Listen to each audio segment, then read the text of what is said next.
अयोध्या, मथुरा, माया, काशी, कांची, अवंती, द्वारिका, पुराण समर्थ ये सात नगरी कहलाती मोक्षदायिका।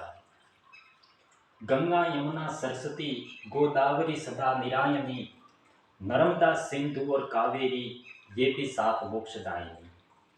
आज हम बात कर रहे हैं हमारे भारत के गौरवशाली इतिहास के बारे में। कहीं यूरोपीय विद्वान लोगों के द्वारा भारतीय लोगों को असभ्य बताने का कार्य किया है और उन्होंने ये तथ्य बताए हैं कि भारतीय लोग जो हैं वो इतिहास लिखना बिल्कुल जानते ही नहीं थे। इन यूरोपीय विद्वानों में एक नाम आपने सुना होगा। आधुनिक काल के अंदर जब आधुनिक भारतीय इतिहास को हम लोग पढ़ते हैं तो वहां पर एक विद्वान का नाम आता है जो एक प्राच्यवादी विद्वान ही है, जिनका नाम है जॉन डिकिंसन।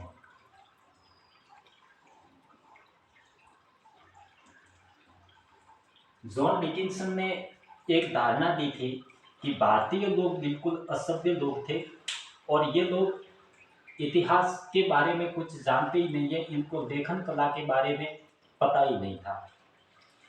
हालांकि ये बात तो नहीं थी कि हम भारतीयों ने प्राचीन काल के अंदर कोई इतिहास नहीं लिखा, लेकिन जरूर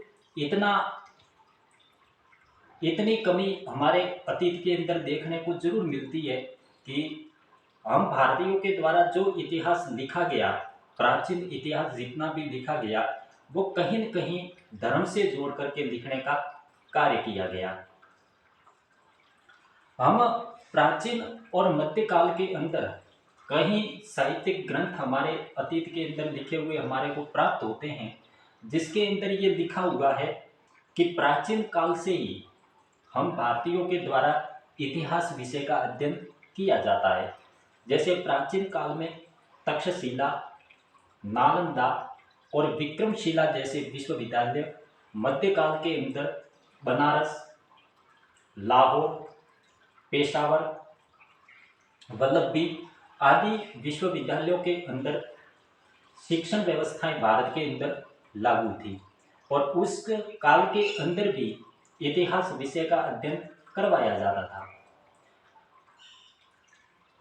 सर्वप्रथम जो हमारे सामने सवाल उठता है वो ये है कि क्या प्राचीन काल के अंदर हमारे पूर्वजों के द्वारा जिस इतिहास का अध्ययन किया जाता था, क्या उसी इतिहास का वर्तमान में हम लोग अध्ययन कर रहे हैं क्या? तो इस सवाल का जवाब है कि नहीं, क्योंकि हमारे पूर्वजों के द्वारा जो इतिहास पढ़ा जाता था उस इतिहास के अंदर और आज जो हम लोग इतिहास पढ़ रहे हैं उस इतिहास में बहुत बड़ा अंतर है। प्राचीन और मध्यकाल के अंदर जो इतिहास पढ़ा जाता था उन ऐतिहासिक ग्रंथों के अंदर मुख्य रूप से पुराणों को, स्मृतियों को, वेदों को, उपनिषद, आरण्यक, ब्राह्मण ग्रंथ और महाकाव्य जैसे कि महाभारत है, रामायण है आदि का इतिहास विषय के अंदर अध्ययन करवाया जाता था और विशेषकर इतिहास विषय के अंदर पुराणों का अध्ययन करवाया जाता था। जो आज हम लोग पढ़ते हैं विभिन्न सभ्यताओं के बारे में, विभिन्न प्रकार के साम्राज्यों की उत्थान और पतन के बारे में, घटनाक्रम के बारे में पढ़ते हैं, राजनीतिक और सांस्कृतिक रीति रिवाजों के बारे में पढ़ते हैं। प्राचीन काल के अंदर इन सभ्यताओं का और इन राजवंशों का जिक्र हमारे को नहीं मिलता है। जैसे कि गुप्त काल है, मौर्य काल है, उस समय में भी इतिहास का विषय का अध्ययन तो करवाया जाता था, लेकिन उसमें मूलत रूप से धार्मिक ग्रंथों का अध्ययन करवाया जाता था। और इसका एक मुख्य कारण था कि हमारे प्राचीन अतीत के अंदर लिखे गए जो साहित्यिक ग्रंथ हैं उनमें इतिहास को धर्म से जोड़ करके लिखने का कार्य किया है। जैसे हम लोग पढ़ते हैं कि मौर्य साम्राज्य के बारे में, गुप्त साम्राज्य के बारे में, सातवाहन राजवंश के बारे में, वाकाटक राजवंश के बारे में, ज़्यादातर जो प्राचीन राजवंश है उन राजवंशों का अध्ययन हम लोगों को पुराणों के अंदर लिखा हुआ मिलता है। यानी हम भारतीय लोगों ने जो इतिहास प्राचीन काल का लिखा है वो धर्म से जोड़ करके लिखने का कार्य किया है। लेकिन ये हमारी कोई गलती नहीं है कि हम भारतीयों ने ही इतिहास को धर्म से जोड़ करके लिखने का कार्य किया है। आप तमाम विश्व का इतिहास उठाइए, जो प्राचीन इतिहास जितना भी है, चाहे वो ईसाइयों का हो या चाहे इस्लाम धर्म के द्वारा लिखा गया इतिहास हो, तमाम इतिहास जो है उसको धर्म से जोड़ करके लिखने का कार्य किया है यूरोपीय देशों के अंदर भी। तो ये एक प्रकार की प्राचीन काल में एक सैद्धांतिक तौर पर या एक प्रक्रिया हुआ करती थी कि धर्म के आधार पर इतिहास लिखने का कार्य किया जाता था। तो सवाल ये उठता है कि जब प्राचीन काल के अंदर जिस इतिहास के अंदर विषयों का अध्ययन करवाया जाता था, तो आज की तारीख में जो इतिहास हम लोग पढ़ रहे हैं उसकी शुरुआत कैसे हुई? तो मूलतः जो हम लोग इतिहास पढ़ रहे हैं उस इतिहास की शुरुआत जो है वो यूरोपीय विद्वानों के द्वारा भारत में की गई थी। प्राचीन काल के अंदर हम लोग पढ़ते हैं कि यूरोपीय लोगों का भारत में केवल आधुनिक काल में संपर्क देखने को नहीं मिलता, बल्कि प्राचीन काल से ही भारतीय लोगों के साथ में यूरोपीय सभ्यताओं का संपर्क रहा था। जिसमें हम लोग रोमन सभ्यता की बात करें, चाहे मिस्र की सभ्यता हो, मेसोपोटामिया का सभ्यता हो, चाहे कोई भी सभ्यता हो, उस समय के अंदर हमारी हड़प्पा सभ्यता, वैदिक सभ्यता वगैरह से उनका संपर्क बना हुआ था। उत्तर भारत के अंदर तक्षशिला के अंदर और दक्षिण भारत के अंदर तमिलनाडु में अरिकमेंडु जैसे ऐसे स्थल हैं जहाँ से हमारे को प्राचीन यूरोपीय सभ्यताओं के प्रमाण देखने को मिलते हैं। जैसे अरिकमेंडु के अंदर हमारे को एक पूरी रोमन बस्ती के बारे में साक्ष्य मिला है कि वहाँ पर केवल रोमन लोग ही रहते थे। इसके अलावा रोमन साम्राज्य के टिबेरियस, ऑगस्टस, सीजर आदि के सिक्के भी हमारे को भारत के अंदर प्राप्त होते हैं। उस काल के अंदर मृत भांड भी हमारे को भारत में पाए जाते हैं, जो रोमन मृत भांड है। उस काल के अंदर जो मुख्यतः यूरोपीय लोगों का आगमन हुआ वो दो कारणों से हुआ था। पहले तो प्राचीन काल के अंदर आक्रमणकारी के रूप में विदेशी भारत में आए, और दूसरा उस समय में व्यापार करने के लिए भारत में आए। लेकिन आधुनिक काल के अंदर जो यूरोपीय लोग भारत में आए उसका एक मुख्य कारण रहा था। उसका मुख्य जो कारण था वो ये था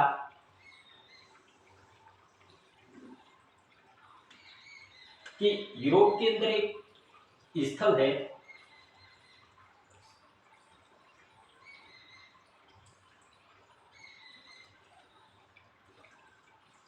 कुस्तुनतुनिया, और ये कुस्तुनतुनिया यूरोप का एक बहुत बड़ा बंदर का स्थल या एशिया महाद्वीप के साथ में संपर्क का सबसे बड़ा स्थल था कुस्तुनतुनिया। लेकिन मध्यकाल के अंदर क्या हुआ कि प्राचीन काल के अंदर 4 ईसा पूर्व के अंदर 25 दिसंबर 4 ईसा पूर्व के अंदर ईसाई धर्म के संस्थापक ईसा मसीह का जो जन्म है वो जूडिया नामक एक गांव के अंदर बेथेलम नगर में यरूशलेम, जो कि इसी कुस्तुनतुनिया के अधीन आता था, उस यरूशलेम में ईसा मसीह का जन्म हुआ था। जिसके कारण जो ये यरूशलेम जगह है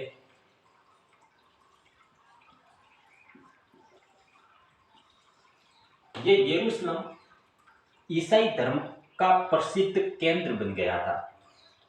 इसके अलावा इसी यरूशलेम के अंदर विश्व के अंदर इस्लाम की सबसे बड़ी एक मस्जिद जिसका नाम मस्जिद ए अक्सा था, वो मस्जिद ए अक्सा भी यरूशलेम के अंदर आई हुई थी। इसके अलावा पश्चिमी दीवार करके यहूदियों का एक प्रसिद्ध केंद्र था, वो भी इस यरूशलेम के अंदर स्थित था। पुनर्जागरण के काल में या धर्म सुधार आंदोलन के समय में क्या हुआ कि इस यरूशलेम को लेकर के ईसाई और इस्लाम, इन दोनों धर्मों का और यहूदियों का, इन तीनों धर्मों का प्रसिद्ध केंद्र था यरूशलेम। इसलिए इस यरूशलेम के ऊपर अधिकार को लेकर के मध्यकाल में यूरोप के अंदर ईसाइयों और इस्लाम धर्म, इन दोनों धर्मों के मध्य में एक बहुत बड़ा संघर्ष हुआ, जो लगभग 3 पार्टों के अंदर 60 80 वर्ष तक वो 3 पार्टों के अंदर लड़ा गया था। ये युद्ध जो है उसको विश्व इतिहास के अंदर क्रूसेड,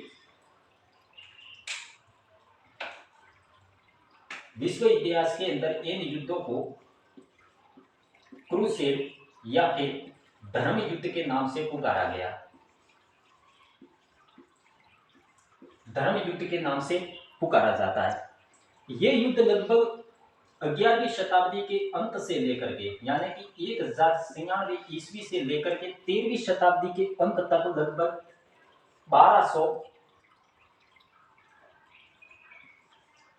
1279 या 80 ईस्वी के आसपास लगभग 200 से 250 वर्षों तक ये युद्ध यूरोप के अंदर लड़े गए, जो मुख्यतः यरूशलेम के ऊपर अधिकार को लेकर के ईसाई और इस्लाम जो अरब लोग थे उनके मध्य में, मुसलमान लोगों के मध्य में लड़े गए थे। और इन धर्म युद्धों की अंतिम परिणति तब हुई जब 1453 ईस्वी के अंदर 1453 ईस्वी के अंदर अरबों का इस कुस्तुनतुनिया के ऊपर, जो कि पूर्वी रोमन साम्राज्य की राजधानी थी, प्राचीन रोमन साम्राज्य के अंदर कॉन्स्टेंटाइन नामक एक प्रसिद्ध और महान शासक हुआ था और उसने अपनी राजधानी कॉन्स्टेंटिनोपल नामक एक जगह पर स्थापित करके एक नगर की स्थापना की थी, जो बाद में जाकर के कुस्तुनतुनिया नाम से प्रसिद्ध हुआ। 1453 के अंदर अरबों का कुस्तुनतुनिया के ऊपर अधिकार हो गया।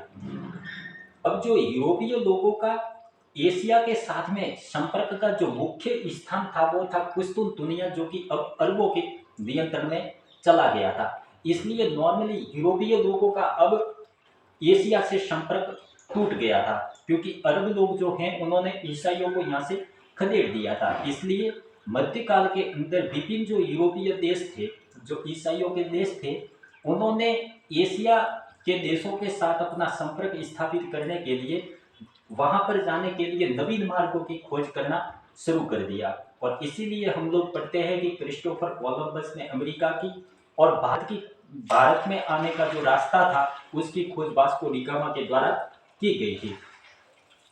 इस प्रकार से इन यूरोपियों का भारत के अंदर आने का जो मुख्य कारण था वो ये कारण रहा था। हम बात कर रहे थे कि भारत के अंदर आखिरकार वर्तमान में जो हम लोग इतिहास पढ़ रहे हैं उसकी शुरुआत किस तरीके से हुई।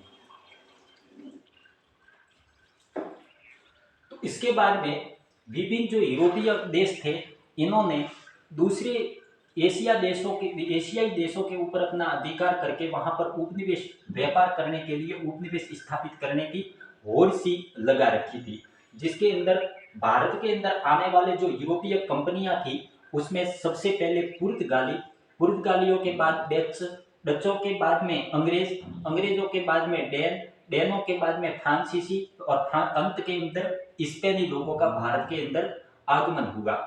अब ये लोग भारत के अंदर आकर के अपना व्यापारिक एकाधिकार स्थापित करना चाहते थे और इस व्यापारिक एकाधिकार स्थापित करने के होड़ के अंदर ये यूरोपीय लोग भी आपस के अंदर लड़ने लगे। जैसे आधुनिक काल के अंदर हम लोग पढ़ते हैं कि अंग्रेज और फ्रांसीसियों के मध्य में आंग्ल कर्नाटक युद्ध हुए थे, जो 3 आंग्ल कर्नाटक युद्ध लड़े गए, जिसमें प्रथम आंग्ल कर्नाटक युद्ध 1746 से 48 के मध्य में, द्वितीय आंग्ल कर्नाटक युद्ध 1749 से लेकर के 54 के मध्य में और तृतीय आंग्ल कर्नाटक युद्ध 1756 से लेकर 63 के मध्य में लड़े गए थे। इसके अलावा 1760 के अंदर लड़ा गया बेदरा के युद्ध में अंग्रेजों ने अंतिम रूप से डचों को पराजित कर दिया और डच लोगों की जो भारत में भूमिका थी वो बिल्कुल समाप्त हो गई थी और फिर वो इंडोनेशिया की तरफ चले गए थे। इन यूरोपियों के आने के बाद में इस एकाधिकार की होड़ में लड़े गए संघर्षों के बाद में जो अंत में सफलता मिली वो अंग्रेज लोगों को मिली। अब अंग्रेजों ने क्या किया कि भारत के अंदर 1757 के अंदर प्लासी की लड़ाई, 1764 के अंदर बक्सर की लड़ाई को लड़ा और उसके बाद में उन्होंने बंगाल के ऊपर अपना एकाधिकार स्थापित कर लिया। इस समय के अंदर अंग्रेजों ने भारत की राजनीति के अंदर हस्तक्षेप करना शुरू कर दिया था और 1757 में प्लासी और 1764 के अंदर लड़े गए बक्सर के युद्ध में नॉर्मली उन्होंने बंगाल के ऊपर अपना अधिकार स्थापित कर दिया था। उसके बाद में 1757 का जो मुख्यतः युद्ध का कर्ता धर्ता था उसका नाम था रॉबर्ट क्लाइव। और इसी कारण ब्रिटिश सरकार के सामने रॉबर्ट क्लाइव की जो मूर्ति है वो एक मतलब सितारे के रूप में उभर करके सामने आया। और इसीलिए ब्रिटिश सरकार ने 1757 से 60 तक रॉबर्ट क्लाइव को ही बंगाल का पहला गवर्नर बना करके भेजा। एक बार फिर उसको 1765 से लेकर 1767 के मध्य में 2 साल के लिए वापस गवर्नर बनाया।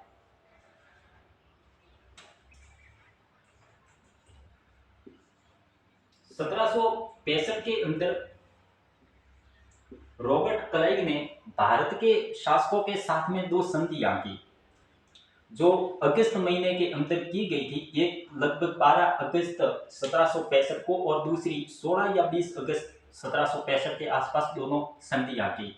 पहली संधि जो है वो मुगल बादशाह के साथ में की और दूसरी संधि अवध के शासक सुजा-उद-दौला के साथ में की।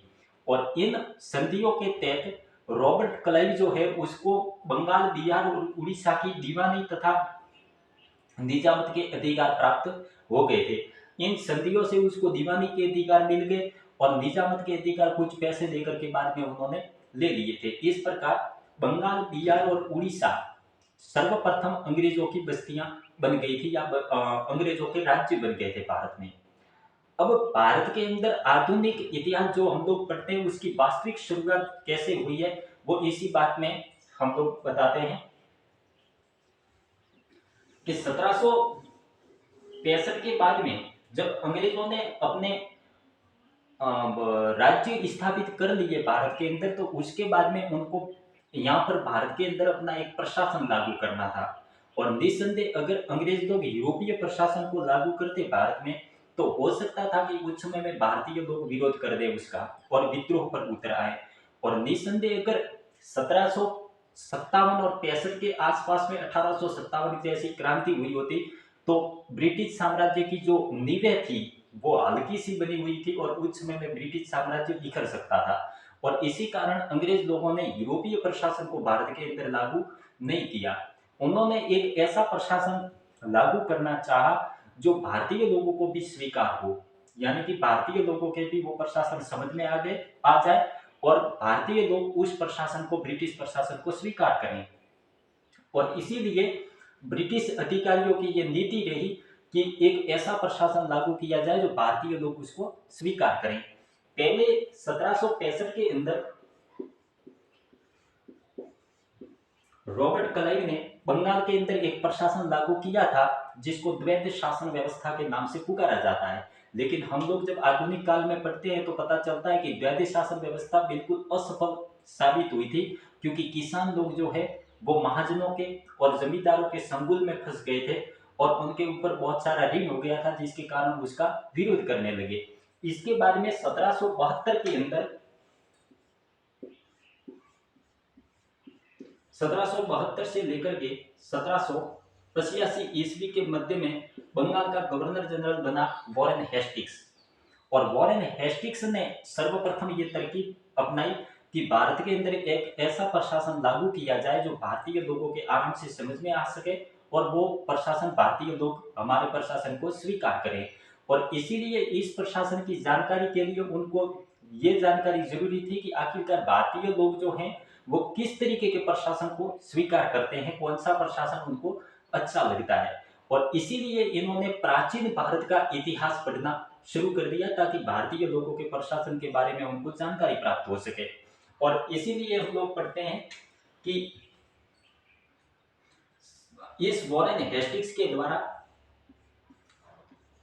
प्राचीन भारत के साहित्य का अंग्रेजी में अनुवाद करके उसको पढ़ना शुरू कर दिया, जिसमें मनुस्मृति के साथ गीता का नाम भी इस समय में आता है, जिसका यूरोपीय भाषाओं के अंदर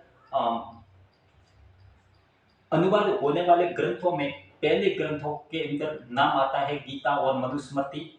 और एक कालिदास का ग्रंथ था कुमार संभव उनका, तो इसके अंदर गीता का वॉरेन हेस्टिंग्स ने अनुवाद करना शुरू कर दिया। लेकिन वॉरेन हेस्टिंग्स ने 1785 तक गीता की केवल उद्देशिका जो थी उस उद्देशिका का ही या भूमिका का ही अंग्रेजी में अनुवाद कर पाया था। इसके बाद में संपूर्ण गीता का जो अनुवाद किया था वो विल्सन नामक एक विद्वान के द्वारा किया गया।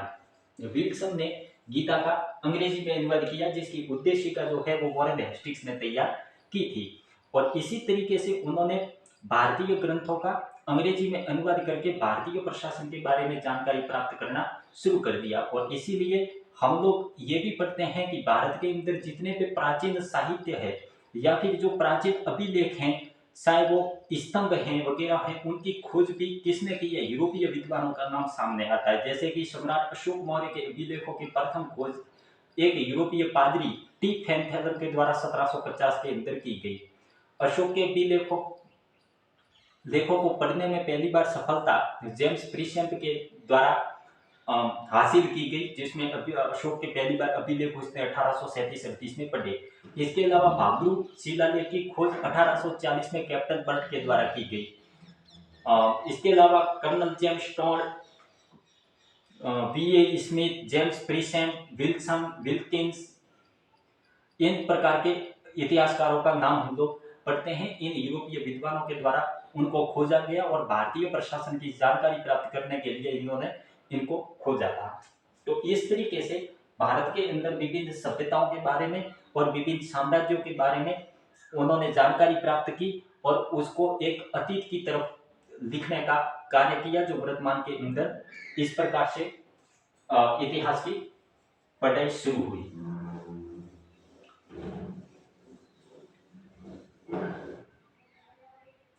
हम भारत के इतिहास की बात कर रहे थे और भारत के इतिहास का अध्ययन करें उससे पहले हम लोग भारत के इतिहास का विभाजन जो है उसकी हम लोग बात करेंगे।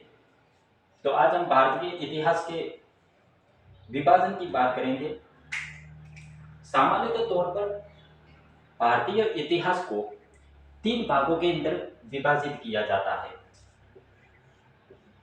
जिसमें प्राचीन भारत, दूसरा मध्यकालीन भारत और तीसरा आधुनिक भारत। भारतीय इतिहास को सामान्यतः 3 भागों के अंदर विभाजित किया जाता है: प्राचीन भारत का इतिहास, मध्यकालीन भारत का इतिहास और आधुनिक भारत का इतिहास। लेकिन सवाल ये उठता है कि क्या प्रारंभ से लेकर के इतिहास का यही विभाजन किया गया था क्या? तो इसका उत्तर है कि नहीं, प्रारंभ से लेकर भारतीय इतिहास का यह विभाजन नहीं रहा है।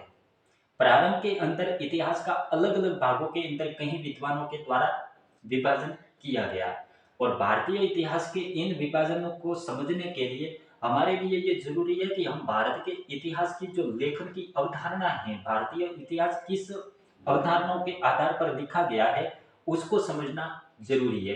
तो हम बात करते हैं भारतीय इतिहास का विभाजन किस तरीके से किया गया और कौन कौन सी लेखन परंपराएं भारत के अंदर रही हैं, इतिहास लेखन की परंपराएं। तो इसमें पहला जो नाम है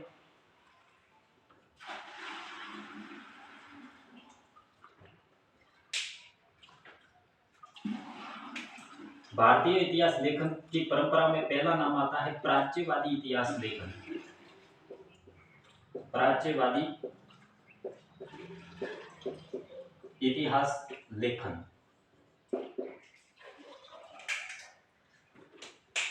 प्राच्यवादी इतिहास लेखन यूरोपीय विद्वानों के द्वारा किया गया था। जब 1757 में प्लासी की लड़ाई और 1764 के अंदर बक्सर के युद्ध के अंदर भारतीय क्षेत्रों के ऊपर अपनी राजनीतिक स्थिति प्राप्त कर ली ब्रिटिश सरकार ने, तो उसके बाद में उन्होंने भारत के अंदर एक ऐसा प्रशासन लागू करना चाहा जो भारतीय लोगों को स्वीकार हो। और इसीलिए इन विद्वान लोगों ने भारत के प्राचीन गौरवशाली अतीत को ढूंढ करके सामने रखने का कार्य किया और प्राचीन भारत के इतिहास को पढ़ना शुरू कर दिया, ताकि भारतीय लोगों के प्रशासन के बारे में उनको जानकारी प्राप्त हो जाए और उस प्रकार का प्रशासन को भारत के अंदर अपना प्रशासन समझ करके चला सके। इन विद्वानों ने प्राचीन भारत को सवर्ण काल कह करके पुकारने का कार्य किया। अब इन विद्वानों के अंदर जो नाम आते हैं उनके अंदर इन्होंने प्राचीन भारत को सवर्ण काल कहकर पुकारा।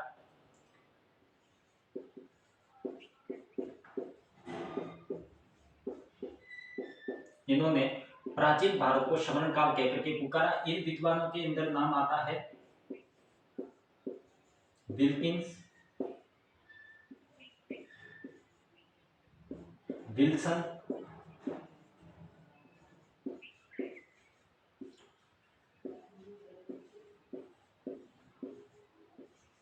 जेम्स प्रीसेम जैसे इतिहासकारों का नाम प्राच्यवादी इतिहास लेखन के अंदर लिया जाता है।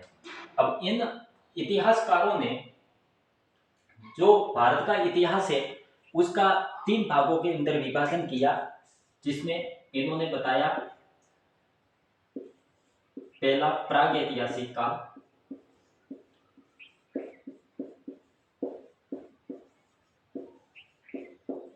प्रागैतिहासिक काल, दूसरा आद्यऐतिहासिक काल,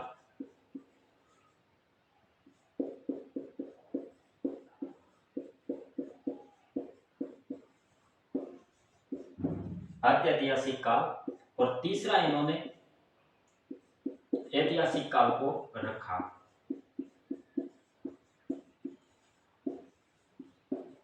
यानी कि जो प्राच्यवादी इतिहास लेखक थे विल्सन, विल्किंस, जेम्स प्रीसेम, डिकिंसन आदि विद्वानों का नाम इसमें आता है, और इन्होंने भारतीय इतिहास का 3 भागों के अंदर विभाजन किया, प्रागैतिहासिक काल, आद्यऐतिहासिक काल और ऐतिहासिक काल।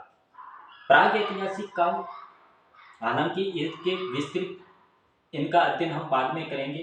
प्रागैतिहासिक काल का अर्थ होता है कि उस समय का मनुष्य जिसके बारे में हमारे को कोई लिखित जानकारी प्राप्त नहीं होती हो, और उस मनुष्य को अग्नि के बारे में या सभ्यता के बारे में कोई जानकारी नहीं थी, लेखन कला के बारे में जानकारी नहीं थी, किसी धातुओं का उन्होंने जानकारी प्राप्त नहीं की थी, इसलिए जंगलों के अंदर मनुष्य रहा करता था और जंगलों में प्राप्त जो फूल फल हैं उनसे अपनी आजीविका चलाता था, या शिकार के द्वारा शिकार करके पशु पक्षियों को मार करके भक्षण करने का कार्य करता था। इसका नाम प्रागैतिहासिक काल रखने का कारण यह था कि उस काल के अंदर मनुष्य को किसी प्रकार की धातु का ज्ञान नहीं था, इसीलिए उसने अपने शिकार के लिए जो औजार बनाए वो पत्थरों के औजार थे, और वही औजारों के आधार उन्हीं औजारों के आधार पर उत्खनन के आधार पर हम लोग इस प्रकार के मनुष्य के बारे में जानकारी प्राप्त करते हैं, इसलिए इसको प्रागैतिहासिक काल कहकर के पुकारा गया। दूसरा है आद्यऐतिहासिक काल। आद्यऐतिहासिक काल का अर्थ है आधा ऐतिहासिक काल, यानी कि एक वो काल जिसके मनुष्य ने लिखना पढ़ना शुरू कर दिया था, लिपि का आविष्कार जरूर कर लिया था, लेकिन उसके द्वारा लिखी गई जो लेखन कला है उसको आज तक हमने पढ़ने में सफलता हासिल नहीं की है। तो इस प्रकार के इतिहास को आद्य ऐतिहासिक काल करके इन विद्वानों ने नाम दिया। हड़प्पा सभ्यता जो है वो इस आद्य ऐतिहासिक काल में रखी जाती है, जबकि पाषाण काल, ताम्रपाषाण काल प्रागैतिहासिक काल के अंदर रखने का काम किया जाता है। तीसरा है ऐतिहासिक काल, वो कालखंड जिसके अंदर मनुष्य ने लिखना पढ़ना शुरू कर दिया था, लेखन कला का आविष्कार हो गया था, और उसके द्वारा लिखी हुई जो सामग्री हमारे को प्राप्त होती है उसमें पढ़ने में हमने सफलता हासिल कर ली है, तो उसको ऐतिहासिक काल के अंदर रखा जाता है। सामान्यतः तौर पर भारतीय इतिहास के अंदर 6ठी शताब्दी ईसा पूर्व का जो काल है उसके बाद में हम लोग ऐतिहासिक काल को शुरू करते हैं।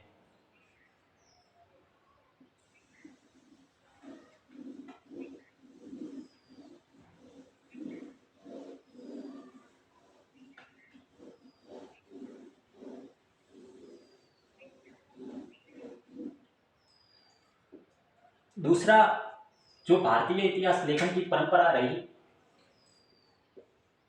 वो है उपयोगितावादी इतिहास लेखन।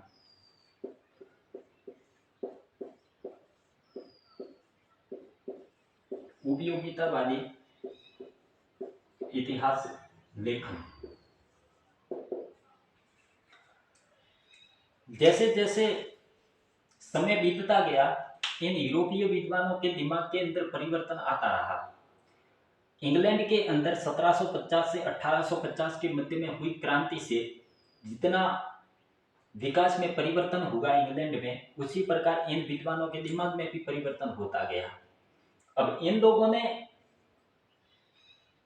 क्या किया कि प्राचीन भारत का जो इतिहास है या प्राचीन भारतीय लोग जो हैं उनको असभ्य बताने का कार्य किया। इनकी जो सभ्यता है उसको भी उन्होंने असभ्य बताई, तथा जो प्रशासनिक व्यवस्थाएं, राजनीतिक व्यवस्थाएं थी, उनको भी उन्होंने निम्न बताने का कार्य किया और आलोचना ही आलोचना करने का कार्य किया। इसके अंदर इन विद्वान लोगों ने भारतीयों को असभ्य माना और इन्होंने ऐसे तथ्य दिए कि भारतीय लोगों को लेखन कला के बारे में जानकारी नहीं थी, मंत्री परिषद व्यवस्था के बारे में जानकारी नहीं थी, कोई किसी तरीके का प्रशासन लागू नहीं था, भारतीय लोग केवल जानवरों की तरह जीवन जीने का कार्य करते थे। इन विद्वानों में वैसे तो कई विद्वानों का नाम आता है, लेकिन अल्फ्रेड लॉयल नामक एक विद्वान के बारे में एक विद्वान ने तथ्य कहा था कि प्राचीन और मध्यकालीन भारतीय इतिहास की बात छोड़िए, आधुनिक काल के अंदर भी भारतीयों के अंदर कोई राष्ट्रीयता की या देश के प्रति कोई भावना नहीं है। क्योंकि अगर राष्ट्रीयता की और देश के प्रति भावना होती तो हम अंग्रेज लोग इनको लगभग 200 साल तक गुलाम नहीं रखते। इस प्रकार के तथ्य देते हैं अल्फ्रेड लॉयल। और डिकिंसन की मैंने तथ्य की बात की थी कि उन्होंने ये कहा था कि भारतीय लोगों को इतिहास लिखने के बारे में कोई जानकारी ही नहीं थी, वो लोग लेखन कला के बारे में कुछ जानते ही नहीं थे। तो इन विद्वानों ने भारतीय सभ्यता की आलोचना करने का कार्य किया।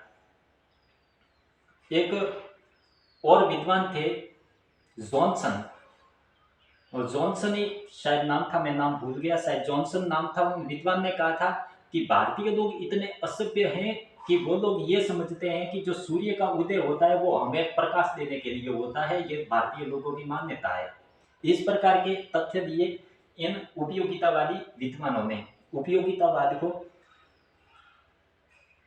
साम्राज्यवादी भी कहते हैं। उपयोगितावादी इतिहास लेखन को हो, साम्राज्यवादी इतिहास लेखन को हो या उपनिवेशवादी इतिहास लेखन को हो, एक ही बात है, क्योंकि इन्होंने अपने जो उपनिवेश स्थापित करने की या साम्राज्य स्थापित करने की जो उद्देश्य है, उन कारणों को कहीं न कहीं इन्होंने सही का जामा पहनाने के लिए इस प्रकार का इतिहास लेखन किया है। इन्होंने ये लिखा है कि हम अंग्रेजों ने भारत के ऊपर अपना शासन स्थापित करके भारतीय लोगों का किसी तरीके से कोई शोषण नहीं किया है, बल्कि हमने भारत का विकास करने का कार्य किया है। हमने भारत में राष्ट्रीयता की भावना फैलाने का कार्य किया है। ये इन इतिहासकारों के द्वारा इस प्रकार के तथ्य दिए गए थे।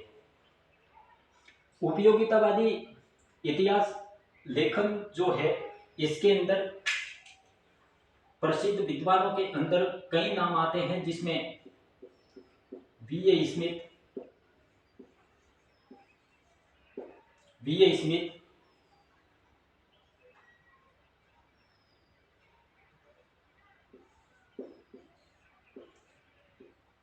स्टुअर्ट मिल,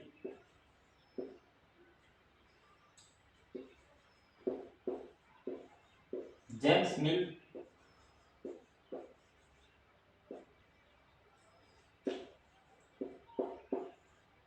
मैक्स मूलर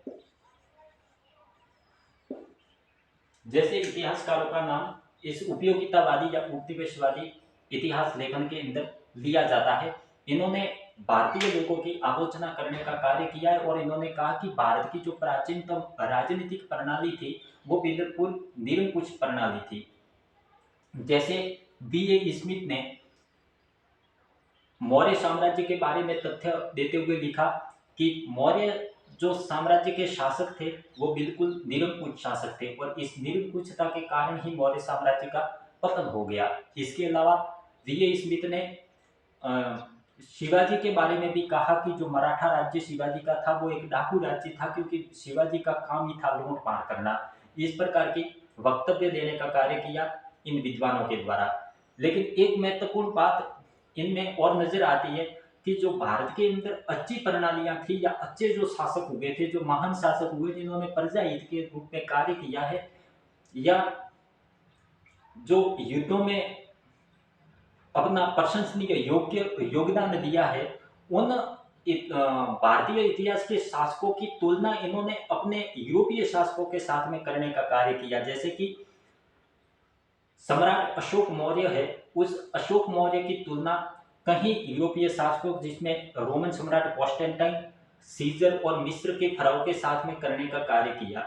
इसके अलावा वी.ए. स्मिथ ने समुद्रगुप्त, गुप्त शासक समुद्रगुप्त जो है उसको भारत का नेपोलियन कहकर के पुकारने का कार्य किया।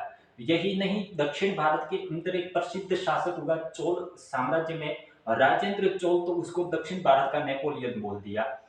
फ्रांसिस जैकब नामक आधुनिक भारत के अंदर एक तथ्य पढ़ने को आपको मिलेगा कि फ्रांसिस जैकब ने क्या नाम, रणजीत सिंह, जिन्होंने 1792 से लेकर 1839 के मध्य में शासन किया था, महाराजा सिख शासक रणजीत सिंह जो है उनको आधुनिक भारत का नेपोलियन या छोटे पैमाने का नेपोलियन कह करके पुकारने का कार्य किया। अब इन इतिहासकारों के द्वारा भारतीय इतिहास का विभाजन किस तरीके का किया जाएगा वो हम लोग नॉर्मली सोच सकते हैं, और इन्होंने विभाजन भी इसी तरीके का किया। इन्होंने जो प्राचीन भारत है, इन्होंने सांप्रदायिकता की गंध फैलाने का कार्य किया। इन्होंने प्राचीन जो भारत है उसको हिंदू भारत, हिंदू भारत, मध्यकालीन भारत को मुस्लिम भारत, मुस्लिम भारत, और आधुनिक भारत को इन्होंने अंग्रेज या ब्रिटिश भारत कहकर के पुकारा, अंग्रेज भारत। हालांकि कई बार एग्जामों के अंदर इस विभाजन के बारे में कई सवाल पूछे गए हैं। वैसे तो ये विभाजन इन सभी विद्वानों के द्वारा किया गया है, लेकिन नॉर्मली इसका जो आंसर है वो सबसे ज्यादा सटीक जेम्स मिल का बैठता है। ये विभाजन जो है वो मुख्य रूप से जेम्स मिल का माना जाता है, ये भी हमें ध्यान रहना चाहिए।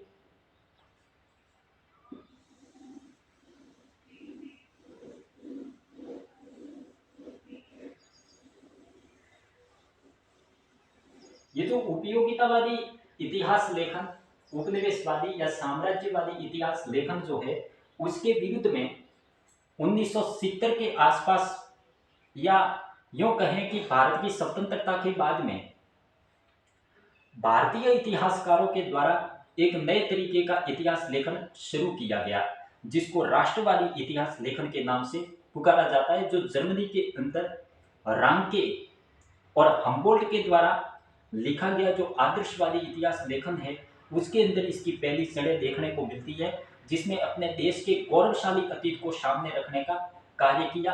और एक साम्राज्यवादी या उपयोगितावादी इतिहास लेखन के विरुद्ध में भारत के अंदर इतिहास का रणजीत गुहा के द्वारा एक प्रकार का इतिहास लेखन शुरू किया गया, जिसको राष्ट्रवादी इतिहास लेखन के नाम से पुकारा जाता है,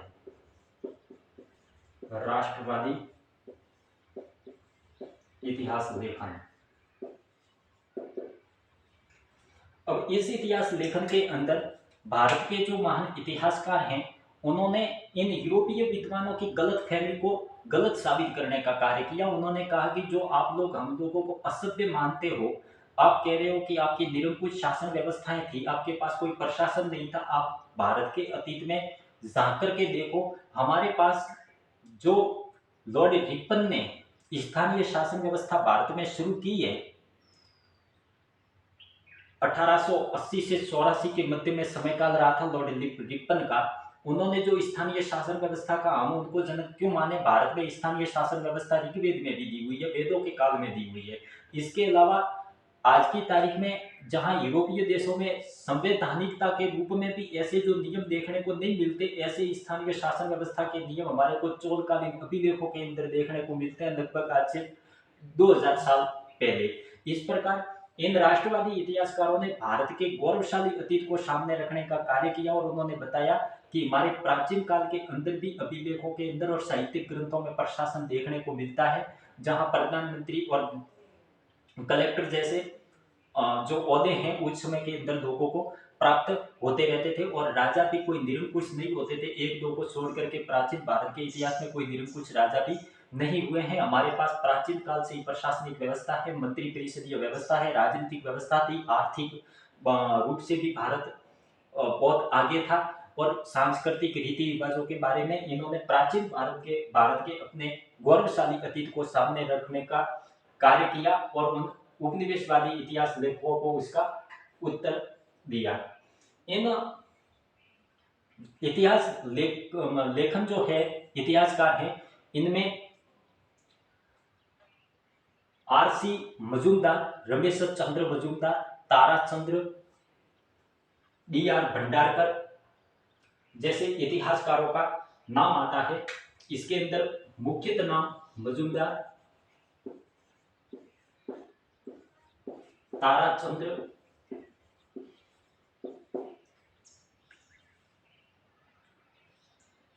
ए.के. घोष,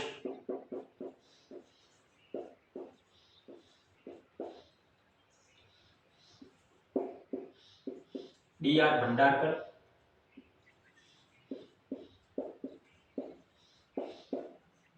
के.पी. जायसवाल, कृष्ण प्रसाद जायसवाल,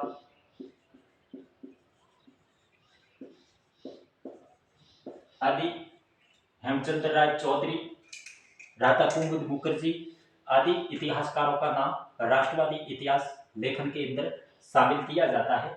इन इतिहासकारों के द्वारा भारत के इतिहास का सही विभाजन पहली बार किया गया, जिसमें इन्होंने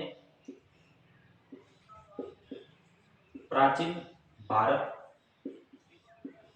वर्तमान जो हम विभाजन देखते हैं वो इन्होंने पहली बार दिया। प्राचीन भारत, मध्यकालीन भारत और आधुनिक भारत। इस प्रकार भारतीय इतिहास का सटीक विभाजन किया राष्ट्रवादी इतिहासकारों के द्वारा। प्राचीन भारत का इतिहास, मध्यकालीन भारत का इतिहास और आधुनिक भारत का इतिहास करने का कार्य किया। इन्होंने जो भारतीय इतिहास का विभाजन किया था उसका निश्चित समय काल भी इन्होंने निर्धारित किया, जिसमें पहली बार इन्होंने जो समय का निर्धारित किया वो प्राचीन भारत में इन्होंने प्रारंभ से लेकर के 1200 ईस्वी तक, मध्यकाल को 1200 ईस्वी से लेकर के 1757 ईस्वी तक, और तीसरा आधुनिक भारत का 1757 ईस्वी से लेकर के 1947 ईस्वी तक रखने का कार्य किया। ये समय काल हमें ध्यान रहना चाहिए, क्योंकि वर्तमान में जो इतिहास का विभाजन हम लोग देखते हैं, प्राचीन भारत को प्रारंभ से 1200 ईस्वी तक, मध्यकालीन भारत को 1200 से 1707 ईस्वी तक और आधुनिक भारत को 1707 ईस्वी औरंगजेब की मृत्यु के बाद में नॉर्मली 1947 तक निर्धारित करते हैं। लेकिन राष्ट्रवादी इतिहासकारों के द्वारा ये समय काल निर्धारित किया गया था, जिससे हमारे को पता चलता है कि मोहम्मद घोरी के आक्रमण पर आकर के प्राचीन भारत समाप्त हो जाता है, वही अंग्रेजों के आगमन में मध्यकालीन भारत समाप्त हो जाता है।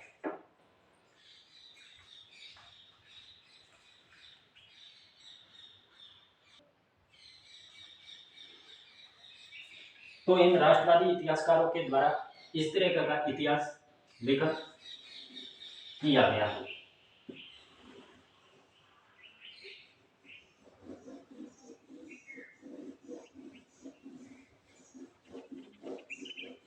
एक भारतीय इतिहास लेखन की और मुख्य परंपरा रही,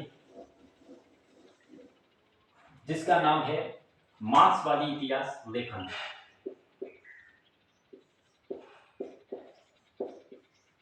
मार्क्सवादी इतिहास लेखन। हालांकि भारत के इतिहास लेखन में भी वही दृष्टिकोण आएंगे जो पहले हमने विश्व इतिहास लेखन के लिए दृष्टिकोण पढ़े हुए ही, लेकिन ये हमने इसलिए पढ़े हैं कि भारत के इतिहास का विभाजन इतिहास लेखन के जो इतिहासकार थे उनके द्वारा किस तरीके से किया गया, इसलिए हम 4 प्रकार के इतिहास लेखन पढ़ने का कार्य करेंगे। अगला आता है मार्क्सवादी इतिहास लेखन। कार्ल मार्क्स जो जर्मनी के अंदर बहुत प्रसिद्ध विश्व इतिहास का प्रसिद्ध दार्शनिक हुआ था, जिसका ज्यादातर योगदान दर्शन शास्त्र के रूप में देखने को मिलता है।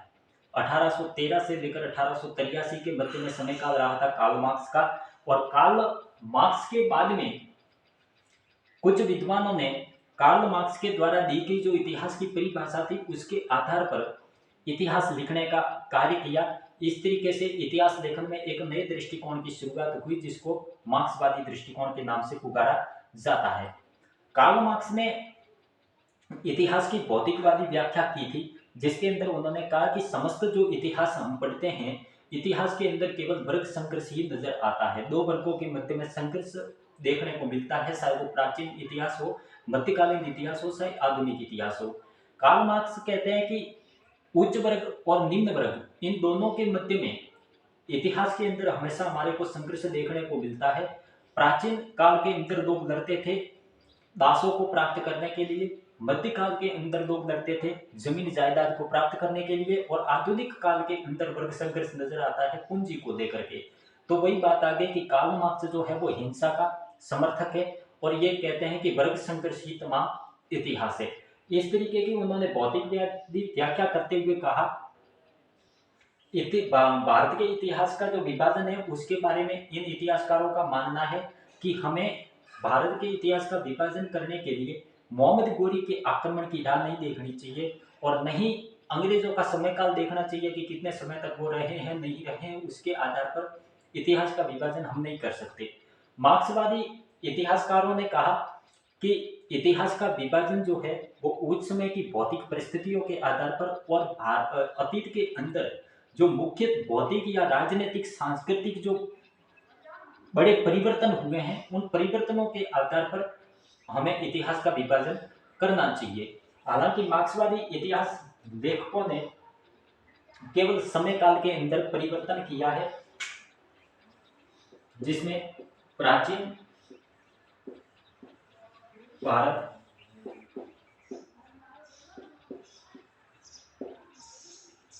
मध्यकालीन भारत